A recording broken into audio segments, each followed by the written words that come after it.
बच्चों, कैसे हैं आप सभी। चलिए इस वीडियो में हम समझेंगे क्लास 5 की वर्कशीट नंबर 54 जो कि 25 अगस्त 2021 की वर्कशीट है और आज का हमारा सब्जेक्ट है इंग्लिश। यहाँ पे आप अपना नाम लिखेंगे बच्चों और यहाँ पे आप अपने टीचर का नाम लिखेंगे। तो चलिए हम वर्कशीट शुरू करते हैं। Good morning students, hope all of you are having a great time. In our previous worksheet, we learnt about homophones.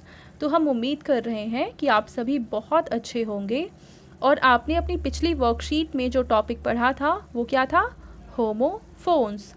Let's have more fun with words by rearranging their letters and forming new words. और आज हम पढ़ेंगे कुछ ऐसे words के बारे में जिनको हम रीअरेंज करके कुछ नए वर्ड्स बना सकते हैं। Remember, we can rearrange the letters in a word to form new words. For example देखो यहाँ पे हमें पहले दे रखा है 8 जिसमें है ATE। अब इसको रीअरेंज करके पहले हमने T लिख दिया, फिर हमने E लिख दिया और उसके बाद हमने A लिख दिया, तो ये बन गई टी यानी कि चाय। सेम ऐसे ही यहाँ पे है टैप यानी कि TAP बन गया टैप। अब पहले P को हम लिखेंगे, फिर A लिखेंगे और लास्ट में T लिख देंगे, यानी इसको अलग सीक्वेंस में लिखेंगे तो ये बन जाएगा पैट। और ये दोनों ही वर्ड्स इंग्लिश के वर्ड हैं, मीनिंगफुल वर्ड्स हैं जिनका कुछ मतलब होता है। सेम ऐसे 8 का मतलब होता है खाना और T का मतलब होता है चाय। तो इस तरीके से ये दो ऐसे वर्ड्स हैं जो सेम लेटर से बने हैं रीअरेंज करके। ठीक है, अब यहाँ देखो, children in this picture silent is called the anagram of listen. यहाँ देखो लिसन है, लिसन को हमने रीअरेंज करके साइलेंट बना दिया। तो यहाँ देखो आप एनाग्राम से समझेंगे कि एनाग्राम का मतलब होता है कि दो ऐसे वर्ड्स जिनमें सेम स्पेलिंग्स हों पर सेम लेटर्स हों पर इनको आपस में रीअरेंज कर रखा हो। ठीक है, जैसे हमने देखा एक लेटर है, एक वर्ड हम लेते हैं T और T का अगर हमें एनाग्राम बनाना है तो हम बना सकते हैं क्या?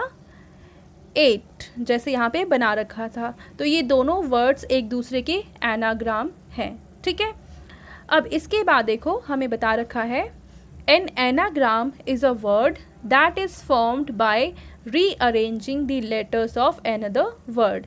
यानी दो वर्ड्स जिनमें सेम लेटर्स हों पर उनकी पोजीशन अलग अलग हो, यानी उन लेटर्स को रीअरेंज कर रखा हो, तब जो बनता है उन्हें हम कहेंगे एनाग्राम। ठीक है, अब देखो यहाँ पे एक क्वेश्चन दिया हुआ है, rearrange the letters of the given words and form new words.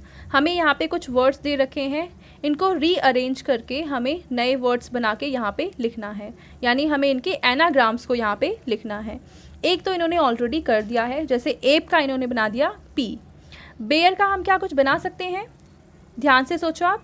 तो बेयर का बना सकते हैं हम बियर, BEAR,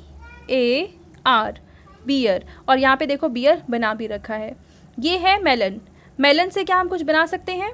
तो बिल्कुल मेलन से हम एक नया वर्ड बना सकते हैं जो कि है लेमन, LEMON, लेमन। उसके बाद है 10 से हम नया वर्ड क्या बना सकते हैं? तो बना सकते हैं NET, नेट। ठीक है, और इसके बाद है डायरी, तो ये है डेयरी, और डेयरी से हम नया वर्ड क्या बना सकते हैं? वो बना सकते हैं हम डायरी, DIARY। तो इस तरीके से ये बन जाएगा डायरी। ठीक है, अब हम देखते हैं क्वेश्चन नंबर 2 जिसमें लिखा हुआ है, हमें यहाँ पे टॉक टाइम वाली एक्टिविटी करनी है। Dear children, look at the picture given on the right hand side carefully. तो इस पिक्चर को आपको ध्यान से देखना है। What do you think the man and the mouse in the picture are talking about. आपको क्या लग रहा है कि ये जो आदमी है और ये जो चूहा है आपस में क्या बातें कर रहे होंगे? Imagine and create their dialogues. तो सोचिए और इनके डायलॉग को क्रिएट करिए। से them out loud and write them in your notebook. तो उनको ज़ोर ज़ोर से बोलिए जो भी आपने सोचा है और उसके बाद अपनी नोटबुक में इन्हें लिख लीजिए। You may take the help of your elders too, और इसके लिए आप अपने बड़ों की हेल्प भी ले सकते हैं।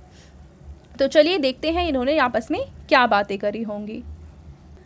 तो देखिए यहाँ पे माउस बोलता है आदमी से, आई एम हंग्री, मुझे बहुत तेज़ भूख लगी है, please give me something to eat, please मुझे खाने के लिए कुछ दे दो। तो आदमी बोलता है, टेक दीज सीरियल्स, ये सीरियल लो और इन्हें आप एंड ईट, और इन्हें आप खा लो।